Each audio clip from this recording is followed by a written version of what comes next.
Assalomu alaykum. O'tgan kun davomida jahonda ro'y bergan eng asosiy voqea va yangiliklar sharhi bilan kundalik xabarnomada tanishtiramiz. Hormuz vaqtinchalik ochildi.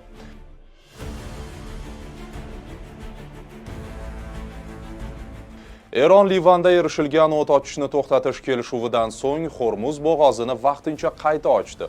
Juma kuni Eron tashqi ishlar vaziri Abbos Aroqchi strategik bo'g'oz barcha tijorat kemalari uchun ochiqligini e'lon qildi.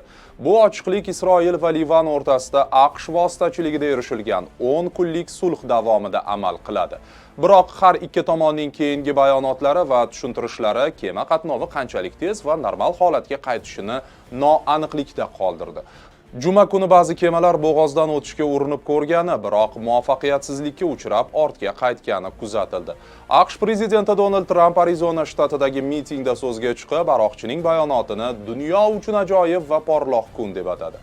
Biroq Tramp Eron portlariga yo'nalgan kemalar blokadasi eronliklar bilan kelishuv 100% bajarilmaguncha o'z kuchida qolishini aytdi. Eron bunga keskin munosabat bildirdi. Parlament spikeri Muhammad Boqir G'olibov agar AQSh blokadasi davom etsa, Hormuz bo'g'ozi ochiq qolmasligini aytdi. Shuningdek, u Trampni juma kungi tinchlik muzokaralari haqida ko'plab yolg'on ma'lumotlar tarqatishda aybladi.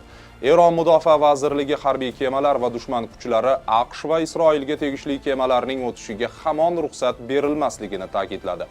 Shuningdek, Tramp NATOning yordam berish taklifini rad etdi va ularga aralashmaslikni aytganini bildirdi. Ular kerak bo'lganda foydasiz edi, ular qog'oz yo'lbars deb yozdi Tramp. Shundan so'ng u Fors ko'rfazi ittifoqchilari, Saudiya Arabistoni, Birlashgan Arab Amirliklari va Qatarga minnatdorlik bildirdi.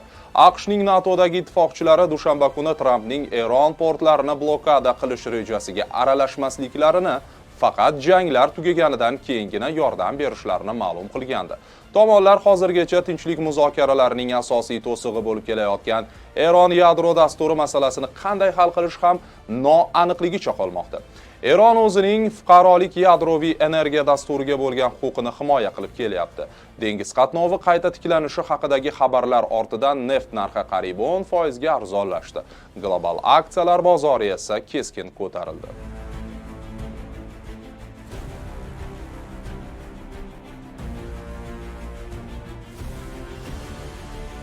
...2026 yil apreldan Rossiya davlat chegarasi to'g'risidagi federal qonuniga kiritilgan o'zgartirish bilan Federal xavfsizlik xizmati vakolatlari kengaytirildi. Endi chegara xizmati xodimlari vokzal va aeroportda Rossiyaga kirayotgan yoki undan chiqayotgan har bir kishining elektron qurilmalari, smartfon, planshet, notebook va boshqa gadjetlarini ko'zdan kechirishi mumkin. Tekshirish quyidagi asoslar mavjud bo'lganda o'tkaziladi. Chegara rejimini buzganda, kontrabanda, ekstremizm yoki boshqa huquqbuzarliklarda gumon qilinganda. Qonun hammani ommaviy ravishda to'liq tekshirishni nazarda tutmaydi, ko'rik tanlab o'tkaziladi. Ammo shubha tug'ilganda majburiy bo'ladi. Agar chegarachi tekshiruv uchun qurilmani berishni talab qilganida fuqaro rad etsa, bu qonuniy buyruqqa bo'ysunmaslik sifatida baholanishi mumkin. Rossiya qonunchiligiga ko'ra bunday bo'ysunmaslik uchun 7000 rublgacha jarima yoki 15 sutkagacha ma'muriy qamoq jazosi mavjud. Yuqorida qayd etilganidek, bu tartibni chegarachilar o'zlari gumonlangan shaxslarga qo'llaydi. Bu esa so'nggi yillarda Rossiyaga kirishda qiyinchilik va navbatlarga duch kelayotgan Markaziy Osiyolik migrantlar uchun yana bir sinov bo'lishi kutilyapti.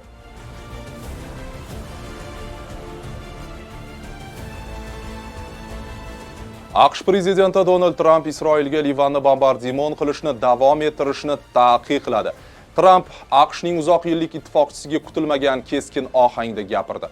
Isroil endi Livanni bombardimon qilmaydi, ularga AQSh tomonidan bu taqiqlanadi. Yetar endi deb yozdi Tramp ijtimoiy tarmoqdagi sahifasida. Shuningdek, Tramp qator postlarida Eron bilan erishadigan har qanday kelishuv hech qanday tarzda Livanga bog'liq emasligini va AQSh Hizbullohga nisbatan tegishli choralar ko'rishini ta'kidladi. Yana bir bor bu kelishuv hech qaysi jihatdan Livanga bog'liq emas, lekin biz Livanni yana buyuk qilamiz deb yozdi Tramp keyingi postida. Isroil bosh vaziri Benyamin Netanyahu idorasi Trampning ushbu so'zlariga munosabat bildirmadi. Biroq Netanyahu avvalroq bergan bayonotida Isroil kuchlari yaqinlashib kelayotgan xavfdan himoyalanish uchun Janubiy Livanda qolishini aytgan edi. Biz raketalar va dronlar xavfiga qarshi rejalashtirgan ishlarimiz bor, ularni bu yerda batafsil bayon qilmayman, dedi Netanyahu. AQSh tomonidan qo'llab-quvvatlangan Isroil Livan o't ochishni to'xtatish kelishuvi payshanba kuni kechki payt kuchga kiradi. Bu bilan 2-mart kuni boshlangan Isroil Hizbulloh o'rtasidagi janglar tin oladi. Livan rasmiylariga ko'ra, Isroil hujumlari oqibatida 2000 kishi halok bo'lgan.